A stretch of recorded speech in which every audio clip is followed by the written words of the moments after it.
कृषी उत्पन्न बाजार समिती उपबाजार नारायणगावच्या गेटसमोरून जाणाऱ्या अष्टविनायक महामार्गावर सायंकाळच्या वेळेस महामार्गाच्या दुतर्फा बाजूस बाजार समितीत धना मेथी घेऊन आलेली मालवाहतूक करणारी चारचाकी वाहने मोठ्या प्रमाणात लागत असल्याने येणाऱ्या जाणाऱ्या गाड्यांसाठी अडचण निर्माण झाल्याने या ठिकाणी अपघात होण्याची शक्यता वाढली आहे।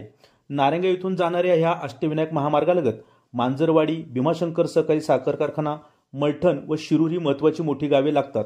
त्यामुळे या मार्गावर एसटी, ट्रक, माल वाहतूक गाड्या, मोटरसायकल यांची दिवसभर रेलचेल असते। नारायणगाव येथील उपबाजारात रोज सायंकाळी 7 ते 9 या वेळेत धना मेथीचे लिलाव होत असतात। त्यामुळे जुन्नर तसेच आंबेगाव तालुक्यातील शेतकरी मोठ्या प्रमाणात आपले धना मेथी घेऊन या ठिकाणी येत असतात। धना मेथी घेऊन आलेली मालवाहतूक करणारी वाहने शेतीमाल खाली केल्यानंतर बाजार समितीच्या बाहेरील बाजूस अष्टविनायक महामार्गावर दुतर्फा बाजूस लावण्यात येतात। त्यामुळे महामार्गावरून येणाऱ्या जाणाऱ्या गाड्यांना अडचण निर्माण होत आहे।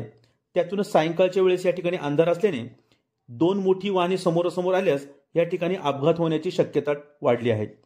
ह्या बाबीची गंभीर दखल घेऊन महामार्ग पोलीस, स्थानिक पोलीस व बाजार समिती प्रशासनाने याबाबत योग्य ती उपाययोजना करणे अत्यंत गरजेचे बनले आहे। Day today news, Narayangaon.